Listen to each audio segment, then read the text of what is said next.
ಯಾಕಂದರೆ ಅವರು ದೇವರ ಸೇಳಿ ಯಾವುದೂ ಕಲಬೆರಕೆ ಮಾಡಬಾರ್ದು. ಅದೆಲ್ಲ ಮಿಕ್ಸ್ ಮಾಡೋದೆಲ್ಲ ಚೆನ್ನಾಗಿರಲ್ಲ. ಅದೇ ಅಷ್ಟು ಜನಗಳದ್ದು ನಂಬಿಕೆನ ಮೋಸ ಮಾಡಿದ್ದಾರೆ. ಅದೇ ದೇವಸ್ಥಾನಕ್ಕೆ ಹೋಗ್ಲಿಕ್ಕೆ ಮನಸ್ಸಾಗೋದಿಲ್ಲ, ಪ್ರಸಾದ ತಿನ್ಲಿಕ್ಕೆ ಮನಸ್ಸಾಗೋದಿಲ್ಲ. ಅದು ಇವಾಗ ರಿಜೆಕ್ಟ್ ಮಾಡಿದ್ದು ಭಾಳ ಒಳ್ಳೇದಾಯಿತು.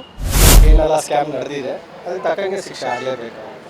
ತಿರುಪತಿ ತಿಮ್ಮಪ್ಪನ ದೇವಾಲಯದಲ್ಲಿ ಲಡ್ಡು ಮೇಲೆ ಸಾಕಷ್ಟು ಆರೋಪಗಳು ಕೇಳಿ ಬರ್ತಾ ಇದೆ.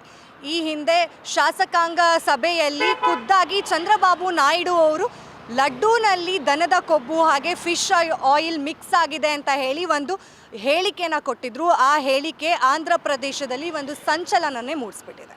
ಬನ್ನಿ ಈ ಕುರಿತಾಗಿ ನಮ್ಮ ಜನ ಏನು ಹೇಳ್ತಾರೆ ಅಂತ ಅವ್ರ ಬಳಿ ಕೇಳ್ಕೊಂಬರೋಣ. ಚಂದ್ರಬಾಬು ನಾಯ್ಡು ಅವರೇ ಸ್ಟೇಟ್ಮೆಂಟ್ ಕೊಟ್ಟಿರಬೇಕಾದ್ರೆ ಮೊದಲು ಯಾರು ನಡೀತಾ ಇದ್ದಿದ್ದು? ಜಗನ್ಮೋಹನ್ ರೆಡ್ಡಿ. ಆವಾಗ ಯಾವ ಥರ ಇತ್ತು? ಕಳೆ ಬೇರಿಕೆ ಅಂತ ಅಂದು ತುಪ್ಪದಲ್ಲಿ ಹೇಳಿದ್ದು. ಅದು ಮಾಡಿ ಇನ್ನೂ ಮಾರಾಯ ದೇವರು ನೋಡ್ಕೊತಾನೆ ಅಷ್ಟೇ. ಅದು ಒಂದು ಮಹಿಮೆ, ವೆಂಕಟರಮಣ ಸ್ವಾಮಿದು ಅಪಾರ ಮಹಿಮೆ. ಅದು ಹೋಗ್ತಾರೆ ಹೊತ್ತು ಪ್ರಸಾದಕ್ಕೆ ಹೋಗಲ್ಲ. ತುಂಬ ಅಭಿಮಾನಿಗಳಿದ್ದಾರೆ. ಅದು ಭಕ್ತಿಯಿಂದ ಸ್ವೀಕರಿಸಿದ್ರೆ ಏನೂ ಆಗಲ್ಲ. ಕೊರೋನಾ ಬಂದಮೇಲೆ ಚೇಂಜ್ ಆಗೈತೆ. ಅದು ಭಗವಂತನೇ ನೋಡ್ಕೊತಾರೆ ಅಷ್ಟೇ ನಾವು ಹೇಳೋದು. ಅದು ಇವಾಗ ಚಂದ್ರಬಾಬು ನಾಯ್ಡುನೇ ಹೇಳಿರೋದ್ರಿಂದ means like last political team ಏನಿತ್ತು ಅವರು ಮಾಡಿದ್ದಾರೆ ಅನ್ನೋದು ಅವ್ರು ಅಲಿಗೇಷನ್ ಇಟ್ಟವ್ರೆ. ಮೇ ಬಿ ಲ್ಯಾಬಲ್ಲಿ ಅದು ಪ್ರೂವ್ ಆದರೆ ಅದಕ್ಕೆ ತಕ್ಕಂಗೆ ಏನು ಕ್ರಮ ತಗೋಬೇಕಾಗುತ್ತೆ. ಅದು ತಪ್ಪು ಮಾಡಿದರೆ ಅದು ಶಿಕ್ಷೆ ಅನುಭವಿಸ್ಲೇಬೇಕಾಗುತ್ತೆ. ಇಫ್ ಇಟ್ ಇಸ್ ನಿಜ ಅಂತ ಪ್ರೂವ್ ಆದರೆ ಅದಕ್ಕೆ ಏನು ಯಾರು ಅದರಲ್ಲಿ ಇನ್ವಾಲ್ವ್ ಆಗಿದ್ರು ಅದರಿಂದಾಗಿ ಏನೆಲ್ಲ ಸ್ಕ್ಯಾಮ್ ನಡೆದಿದೆ ಅದಕ್ಕೆ ತಕ್ಕಂಗೆ ಶಿಕ್ಷೆ ಆಗಲೇಬೇಕು. ಅದೇ ಅಷ್ಟು ಜನಗಳದ್ದು ನಂಬಿಕೆನ ಮೋಸ ಮಾಡಿದ್ದಾರೆ ಅಷ್ಟೇ. ಹೌದು, ತಪ್ಪೇ ಅದು. ಅಮಾಯಕ ಜನಗಳನ್ನ ಮೋಸ ಮಾಡಿದ್ದಾರೆ ಅಷ್ಟೇ. ಅವ್ರ ನಂಬಿಕೆಗಳಿಗೆ ಕಳಂಕ ಉಂಟಾಗಿದೆ. ಸೊ ಅದಕ್ಕೆ ತಕ್ಕಂಗೆ ಅವ್ರಿಗೆ ಶಿಕ್ಷೆ ಅನುಭವಿಸಲೇಬೇಕು. ಅವ್ರಿಗೆ ತಪ್ಪು ಅಂದರೆ ತಪ್ಪೇ. ಅದು as per law it is false ಅಂದರೆ ತಪ್ಪು. ನಮಸ್ಕಾರ ಹೇಳ್ಕೊಂಡು ತಿಂತಾರೆ ಪ್ರಸಾದ, ಹಂಗಾಗಿ ಅದು ಮಾಡೋದು ತಪ್ಪು. ಅದ್ರ ಬಗ್ಗೆ ರಾಜಕೀಯದ ಬಗ್ಗೆ ನಮಗೆ ಗೊತ್ತಿಲ್ಲ. ಒಟ್ಟಿನಾಗ ದೇವ್ರ ವಿಷಯದಲ್ಲಿ ಅದು ಆ ಥರ ಮಿಕ್ಸ್ ಮಾಡ್ತಾ ಇರೋದು ತಪ್ಪು. ಅದು ಹೇಳ್ಬಲ್ಲೆ ನಾವು. ಕಣ್ಣಿಗೆ ಹೊತ್ಕೊಂಡು ತಿಂತಾರೆ. ಹೌದು, ಅದೇ ಆ ಥರ ಮಿಕ್ಸ್ ಮಾಡೋದು ತಪ್ಪೆ. ಯಾಕಂದರೆ ದೇವ್ರ ವಿಷಯದಲ್ಲಿ ಯಾರೂ ಸುಳ್ಳು ಹೇಳ್ಬಾರ್ದು. ಅದು ಯಾರೂ ಅವ್ರ ಉದ್ಧಾರನೂ ಆಗಲ್ಲ. ರಾಜಕೀಯರೇ ಆಗಿರ್ಬೋದು, ನಮ್ಮಂಥ ಬಡವರಾಗಿರ್ಬೋದು, ನಾರ್ಮಲ್ ಆಗಿರ್ಬೋದು. ದೇವ್ರ ವಿಷಯದಲ್ಲಿ ಅಂದರೆ ದೇವ್ರಿಗೆ ದೇವರೇ, ಅವ್ರಿಗಿಂತ ದೊಡ್ಡವ್ರು ಯಾರೂ ಇಲ್ಲ. ಹಂಗಾಗಿ ಅದು ತಪ್ಪು. ಆ ವಿಷಯ ಹೇಳಿ ಗೊತ್ತಿಲ್ಲದೆ ಇರೋದನ್ನು ನಾವು ಅನ್ನೆಸೆಸರಿ ಏನು ಹೇಳೋಕ್ಕಾಗಲ್ಲ. ಯಾಕಂದರೆ ಇವಾಗ ಲಾಸ್ಟು ಏಪ್ರಿಲ್ಲು ಕೂಡ ನಾವು ಹೋಗಿದ್ರಿ ತಿರುಪತಿಗೆ. ಅಲ್ಲಿಂದ ಲಡ್ಡು ತಂದಿದ್ದೀವಿ. ಬಟ್ ಅದನ್ನು ಇವಾಗ ನಾವು ಟೆಸ್ಟು ಕೊಟ್ಟು ಇದು ಮಾಡಿದಾಗಲೇ ನಮ್ಗೆ ಅದ್ರದ್ದು ಏನು ಅಂತ ಗೊತ್ತಾಗೋದಲ್ಲ, ಮಾಹಿತಿ ಏನು ಅಂತ ಹೇಳೋದು. ಅದು ಮಾಡಿದರೆ 100% ಅದು ತಪ್ಪು. ಇವಾಗ ಎಲ್ಲ ಕಡೆಯೂ ಆ ಥರ ಎಲ್ಲ ಏನು ಮಾಡಬಾರ್ದು ಅಂತ ಇರೋದ್ರಿಂದ ರೂಲ್ಸು.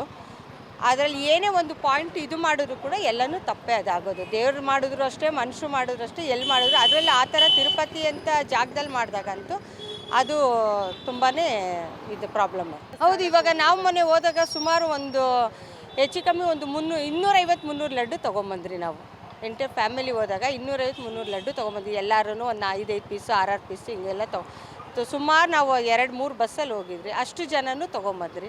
ಇವಾಗ ಅದರಲ್ಲಿ ಏನು ಕಲಬೆರಕೆ ಆಗಿದೆ ಅಂತ ನಾವಂತೂ ಟೆಸ್ಟ್ ಮಾಡೋಕ್ಕಾಗಲ್ಲ. ಅವ್ರು ಮಾಡೋದನ್ನು ಪ್ರಾಂಪ್ಟಾಗಿ ಮಾಡಬೇಕು. ಯಾಕಂದರೆ ಅವರು ದೇವರ ಸೇಳಿ ಯಾವುದೂ ಕಲಬೆರಕೆ ಮಾಡಬಾರ್ದು.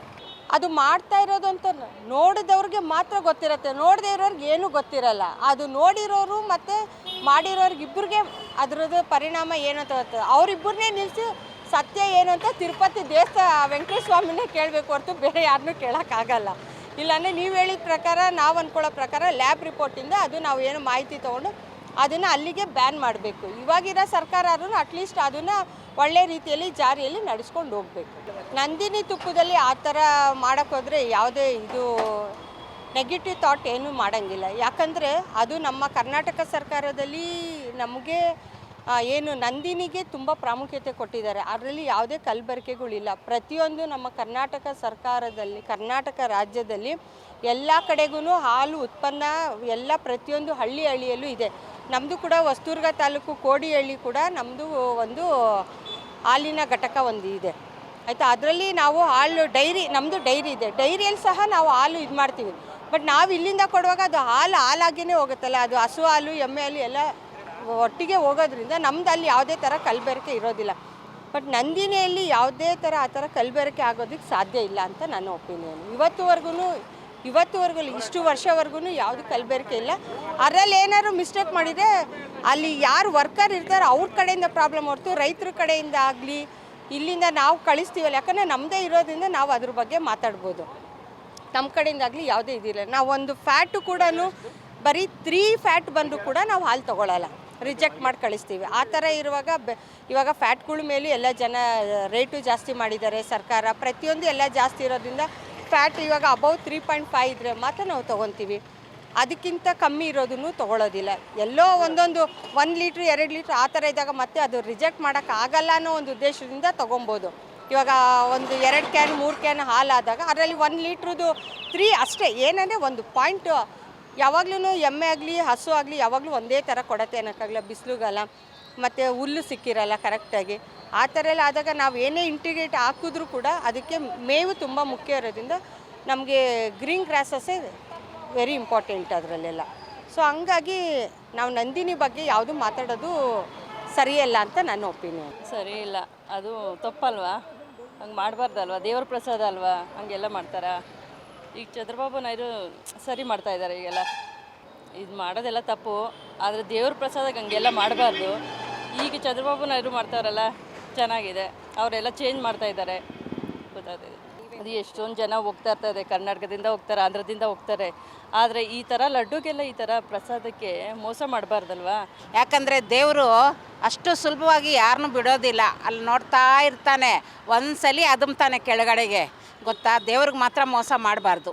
ಜನಗಳು ಅದನ್ನು ತಿಳ್ಕೊಂಡು ಬಾಳಬೇಕು ಅಂತ ಹೇಳ್ತೀನಿ ಅಷ್ಟೇ. ಅದೆಲ್ಲ ಮಿಕ್ಸ್ ಮಾಡೋದೆಲ್ಲ ಚೆನ್ನಾಗಿರಲ್ಲ. ಹಾಕಿದ್ರೆ ಅದು ಒಳ್ಳೆಯದೇನಾ? ಅದು ಹೇಳಿ, ನೀವು ಹೇಳ್ರಿ. ಅದು ತುಂಬ ಕೆಟ್ಟದಲ್ವಾ?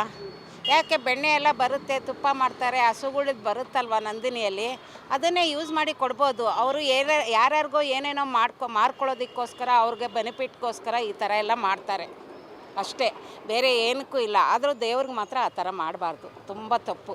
ಹೇಳ್ತಾ ಇದ್ದಾರೆ ತೊಗೊಬೇಕು, ತೊಗೊಳ್ತೀನಿ ಅನ್ನೋ ವಿಷಯ ಬೇರೆ, ತೊಗೊಳ್ಳೇಬೇಕು, 100% ತೊಗೊಳ್ಳೇಬೇಕು. ಅದು ತುಂಬ ತಪ್ಪಿದೆ. ದೇವರು ತುಂಬ ಇದನ್ನು ನೋಡ್ತಾನೆ, ಅದು ಮಾಡಬಾರ್ದು. ಅವರೇ ಹೋಗಿ ಚೆಕ್ ಮಾಡಿ, ಸರ್ಕಾರದವರು ಯಾರನ್ನಾದರೂ ಒಳ್ಳೆ ದೊಡ್ಡವ್ರನ್ನಿಟ್ಟು ಚೆಕ್ ಮಾಡಿ ಅದನ್ನು ಇದು ಮಾಡಬೇಕು, ಮಾಡಿ ಗ್ಯಾನ್ ಮಾಡಬೇಕು. ಅದು ಮಾಡೋವ್ರಿಗೂ ಶಿಕ್ಷೆ ಕೊಡಬೇಕು, ಗೊತ್ತಾಯ್ತಾ? ಅವ್ರು ಮತ್ತೆ ಯಾರೂ ಮಾಡೋದಿಲ್ಲ, ಅವ್ರು ನೋಡಿಕೊಂಡು ಇನ್ನೊಂದ್ಸಲಿ. ನಂಬಿಕೆ ಇವಾಗ ಒಟ್ಟೋಗಿದೆ, ಮುಕ್ಕಾಲು ನಂಬಿಕೆ ಒಟ್ಟೋಗಿದೆ. ದೇವ್ರ ಮೇಲೆ ಜ್ಞಾನ ಇಟ್ಕೊಂಡಿರ್ತಾರೆ ಜನ. ಅಷ್ಟು ಲಕ್ಷಾಂತ ಕೋಟಿ ಅಂತ ಜನ ಅಲ್ಲಿಗೆ ಹೋಗೋರಿಗೆ ದೇವ್ರು ಇಲ್ದೇ ಹೋಗ್ತಾರಾ? ದೇವ್ರು ಇರೋದಕ್ಕೆ ಹೋಗೋದು. ಆ ಯಪ್ಪ ಇಲ್ದ ನಾವಿಲ್ಲ ಪ್ರಪಂಚದಲ್ಲಿ. ಟೈಮ್ಗೂ ಇರ್ತಾನೆ ಅಷ್ಟೇ. ಭಗವಂತನಿಗೆ ಮೋಸ ಮಾಡಬಾರ್ದು, ಯಾರೇ ಆಗಲಿ. ಒಂದು ರೂಪಾಯಿ ಹೆಚ್ಚು ಕಡಿಮೆ ತೊಗೊಂಡ್ರೂ ಚಿಂತೆ ಇಲ್ಲ, ಮಿಕ್ಸ್ ಮಾಡಬಾರ್ದು ಅಷ್ಟೇ ನಾನು ಹೇಳೋದು, ಬೇರೆ ಏನೂ ಹೇಳಲ್ಲ. ಇದೆಲ್ಲ ಸರ್ಕಾರಕ್ಕೆ ಗಮನಕ್ಕೆ ತರಬೇಕು ಅಂತ ನಾನು ಹೇಳ್ತೀನಿ. ಸರ್ಕಾರದವರೇ ನೋಡ್ಕೊಬೇಕು, ಬೇರೆ ಯಾರೂ ನೋಡೋಂಗಿಲ್ಲ. ಅವರು ಟೆಂಡರ್ ಕರೆದ್ರು, ಅವರು ಎಲ್ಲ ಟೆಂಡರ್ಗಳಲ್ಲಿ ಕರ್ನಾಟಕದ ಟೆಂಡರ್ ಜಾಸ್ತಿ ಇತ್ತು. ಅವರು ತಿರುಪತಿಯವರು ರಿಜೆಕ್ಟ್ ಮಾಡಿದ್ರು. ಅವನು ಯಾರೋ ಒಬ್ಬ ಆಂಧ್ರದವನು, ಅವನು ಒಬ್ಬ ಟೆಂಡರ್ ತೊಗೊಂಡ. ಅವನು ಭಾಳ ಬೋಗಸ್. ಅವನು ಈ ದನದ ಕೊಬ್ಬನ್ನು ಮಿಕ್ಸ್ ಮಾಡಿ ಇಡೀ, ಆಮೇಲೆ ಗೊತ್ತಾಯಿತು ಅವರಿಗೆ ಅದರಲ್ಲಿ ಹುಳ ಪ್ರಾರಂಭ ಆಯಿತು, ಯಾವುದೋ ಲಡ್ಡುನಲ್ಲಿ. ಅದರಿಂದ ಈಗ ಈ ಲಂಚದಿಂದ ಈ ಕೆಲಸ ಮಾಡಿದ್ದಾರೆ, ಲಂಚಲ್ಲಿ. ಅದು ಇವಾಗ ರಿಜೆಕ್ಟ್ ಮಾಡಿದ್ದು ಭಾಳ ಒಳ್ಳೆಯದಾಯಿತು, ಅದು ತಿಳಿದಿದ್ದು ಒಳ್ಳೆಯದು. ಆ ಮುಖ್ಯಮಂತ್ರಿ ಆದವರು ಅವ್ರು ನೋಡ್ಕೋಬೇಕಾಯ್ತು, ಅವರು ನೋಡ್ಕೊಳ್ಳಿಲ್ಲ, ಅವ್ರದ್ದು ತಪ್ಪು. ಚಂದ್ರಬಾಬು ನಾಯ್ಡು ಕಿಕ್ಕಿ ಬ್ಯಾಕ್ ಇದೆ, ಚಂದ್ರಬಾಬು ನಾಯ್ಡು ಅಲ್ಲ ಅವರು, ಇನ್ನು ಬೇರೆ ಯಾರು. ಇದು ಕಿಕ್ ಬ್ಯಾಕಿಂದ ಇದು ಈ ಜನಗಳು ಎಲ್ಲರೂ ತಿನ್ನಬೇಕಾಗಿ ಬಂತು. ಇದು ಕೆಟ್ಟ ಲಾಡುನ, ಇದು ದೊಡ್ಡ ಪರಂಪರೆಯಲ್ಲಿ ದೊಡ್ಡ ಕೆಟ್ಟ ಹೆಸರು. ಇದು ಈ ಥರ ಆಗಬಾರ್ದು. ಇನ್ನು ಮುಂದೆ ಆದರೂ ಅವರು ಒಳ್ಳೆಯದನ್ನು ಮಾಡಿ. ಜನದ ನಂಬಿಕೆಗೆ ದ್ರೋಹ, ನಂಬಿಕೆಗೆ ದ್ರೋಹ ಆಗಿದೆ. ಈಗ ತುಂಬಾ ಸಲ ಯೋಚನೆ ಮಾಡಿ ಹೌದು, ತುಂಬ ಮೋಸ, ಇದು ಮೋಸ. ಅದೇನೋ ಕಿಕ್ ಬ್ಯಾಕ್ ಇದೆ. ಇದು ಟೆಂಡರ್ ಅವನಿಗೆ ಕೊಡಬೇಕಾದ್ರೆ ಕಿಕ್ ಬ್ಯಾಕ್ ಇದೆ. ಇದು ನಮ್ಮ ಕರ್ನಾಟಕದ ತುಪ್ಪ ಭಾಳ ಪರಂಪರೆ. ಮೊದಲು ಕೊಡ್ತಾಯಿದ್ರು, ಅದು ರೇಟ್ ಜಾಸ್ತಿ ಅಂತ ರಿಜೆಕ್ಟ್ ಮಾಡಿದ್ರು. ಇವತ್ತಿನ ದಿವಸ ಈಗ ಅದನ್ನೇ ಈಗ ತೊಗೊಳ್ತಾ ಇದ್ದಾರೆ. ಹಾಂ, ಈ ಥರ ಮಾಡಬಾರ್ದು. ಆ ಥರ ನಿಜವಾಗಿ ಮಾಡಿದ್ದಿದ್ರೆ ಖಂಡಿತ ಅವ್ರ ಮೇಲೆ ಕ್ರಮ ಆಗಬೇಕಾಗ್ತದೆ. ಅದು ಮಾಡಿದ್ದಾರೋ ಇಲ್ಲವೋ ಅನ್ನೋದು ನಿಜವಾಗಿ ಗೊತ್ತಿಲ್ಲ. ನೀವು ಹೇಳೋ ಪ್ರಕಾರದಲ್ಲಿ ಏನೋ ಒಂದು ರಿಪೋರ್ಟ್ ಬಂದಿದೆ, ಲ್ಯಾಬ್ ರಿಪೋರ್ಟ್ ಅಂತ. ಆ ಥರನೂ ಮಾಡ್ಲಿಕ್ಕೆ ಸಾಧ್ಯ ಉಂಟಾ? ಅಂಥ ಒಂದು ತಿರುಪತಿ ದೇವಸ್ಥಾನ, ಅಂಥ ಸಾವಿರಾರು ಕೋಟ್ಯಾಂತರ ಭಕ್ತರು ಅಲ್ಲಿ ಬರುವಂಥ ಜಾಗಕ್ಕೆ ಯಾವುದೋ ಒಂದು ಹಣದ ಆಸೆಗೋ ಯಾವ ಆಸೆಗೋ ಗೊತ್ತಿಲ್ಲ, ಆ ಥರ ಮಾಡಿದ್ದಿದ್ರೆ ಖಂಡಿತ ತಪ್ಪು. ಆ ಥರ ಮಾಡಲೂಬಾರ್ದು. ಮಾಡಿದ್ದಿದ್ರೆ ಅವ್ರ ಮೇಲೆ ಕ್ರಮ ಆಗಲೇಬೇಕು. ಪ್ರಸಾದ ತಿನ್ನಬೇಕಾದ್ರೂ ಹಿಂದೆ ಮುಂದೆ ನೋಡ್ತಾರೆ ಅಂತ ಹೇಳ್ತಾರೆ. ನಿಜವಾಗಿ ಎಲ್ಲಿಯೂ ಕೂಡ ಈಗ ಎಲ್ಲರೂ ಬೇಗ ಹಣ ಮಾಡಬೇಕು, ಎಲ್ರಿಗೂ ಬೇಗ ಹಣ ಬೇಕು. ಈಗ ಅದಕ್ಕೋಸ್ಕರ ಯಾವ ಮಟ್ಟಕ್ಕೆ ಇಳಿಲಿಕ್ಕೂ ಎಲ್ಲರೂ ತಯಾರಿದ್ದಾರೆ. ಈಗ ಇವತ್ತಿನ ಪರಿಸ್ಥಿತಿ ಆಗಿದೆ. ಹಣಕ್ಕೋಸ್ಕರ ಏನೂ ಯಾರು ಮಾಡಿರ್ಬೋದು, ಬಟ್ ಹೌದೋ ಸುಳ್ಳು ಅದು ನಮಗೆ ಗೊತ್ತಿಲ್ಲ. ನಿಜವಾಗಿ ಮಾಡಿದ್ದಿದ್ರೆ ಅವ್ರ ಮೇಲೆ ಕ್ರಮ ಆಗಬೇಕು. ನಿಜವಾಗಿ ಅವರೇನು ಜಗನ್ಮೋಹನ್ ರೆಡ್ಡಿಯವ್ರು ನಾವು ಆ ಥರ ಮಾಡಲಿಲ್ಲ ಅಂತ ಹೇಳಿದ್ದು ಯಾವುದೋ ನ್ಯೂಸ್ ನಾನು ಕೇಳಿದೆ, ಬಟ್ ಅದು ಸತ್ಯಾಸತ್ಯತೆ ತಿಳ್ಕೊಂಡು ಮಾತಾಡಬೇಕಾಗ್ತದೆ. ನಮಗೆ ಸತ್ಯಾಸತ್ಯತೆ ಗೊತ್ತಿಲ್ಲ. ನೀವು ಹೇಳೋ ಪ್ರಕಾರ ರಿಪೋರ್ಟ್ ಬಂದದ್ದಿದ್ರೆ ಖಂಡಿತವಾಗಿ ಅದು ತಪ್ಪು, ನಂಬಿಕೆ ದ್ರೋಹ ಆಗಿದೆ. ನಂಬಿಕೆ ಇಂಥದ್ದಕ್ಕೆಲ್ಲ ಕ್ಷಮೆನೇ ಇಲ್ಲ. ಅಂಥದ್ದು ಆ್ಯಕ್ಚುಲಿ ಪ್ರಾಣಿ ಕೊಬ್ಬೆಲ್ಲ ಹಾಕಿ ಆ ಪ್ರಸಾದ ಮಾಡಿ ಎಷ್ಟೋ ಭಕ್ತರಿಗೆ ಅಷ್ಟು ನಂಬಿಕೆ ಇರುವಂಥ ಭಕ್ತರಲ್ಲಿ ಬಂದವಾಗ ಆ ಥರ ಪ್ರಸಾದ ಕೊಟ್ಟರೆ ಅದಕ್ಕೆ ಏನು ಅರ್ಥ ಇದೆ? ಅದೇ ದೇವಸ್ಥಾನಕ್ಕೆ ಹೋಗಲಿಕ್ಕೆ ಮನಸ್ಸಾಗೋದಿಲ್ಲ, ಪ್ರಸಾದ ತಿನ್ನಲಿಕ್ಕೆ ಮನಸ್ಸಾಗೋದಿಲ್ಲ. ಆ ಥರ ತಪ್ಪೇ ತಪ್ಪು. ನೋಡಿದ್ರಲ್ಲ ಜನ ಯಾವ ರೀತಿ ಎಲ್ಲ ಇದಕ್ಕೆ ಅಭಿಪ್ರಾಯನ ವ್ಯಕ್ತಪಡಿಸ್ತಾ ಇದ್ರು ಅಂತ ಹೇಳಿ. ಕೋಟ್ಯಾಂತರ ಭಕ್ತರು ತಿರುಪತಿ ದೇವಸ್ಥಾನಕ್ಕೆ ಹೋಗ್ತಾರೆ, ದರ್ಶನ ಪಡ್ಕೋತಾರೆ. ಅವರ ನಂಬಿಕೆಗೆ ದ್ರೋಹ ಆಗಿದೆ. ಈ ರೀತಿ ಮಾಡಬಾರ್ದಾಗಿತ್ತು, ಹಾಗಾಗಿನೇ ಆ ದೇವರು ಸರಿಯಾದ ಪಾಠ ಕಲಿಸ್ತಾನೆ ಅನ್ನೋದು ಕೂಡ ಜನರು ಹೇಳುವಂತಹ ಮಾತಾಗಿದೆ. ಇದಾಗಿತ್ತು ಇವತ್ತಿನ ಸ್ಪೆಷಲ್ ಸ್ಟೋರಿ. ನೋಡ್ತಾ ಇರಿ ಗ್ಯಾರಂಟಿ ನ್ಯೂಸ್. ಕ್ಯಾಮ್ರಾಮ್ಯಾನ್ ಯುವರಾಜ್ ಜೊತೆ ಚಂದನ. ಗ್ಯಾರಂಟಿ ನ್ಯೂಸ್, ಸುದ್ದಿ ಖಚಿತ, ನ್ಯಾಯ ನಿಶ್ಚಿತ.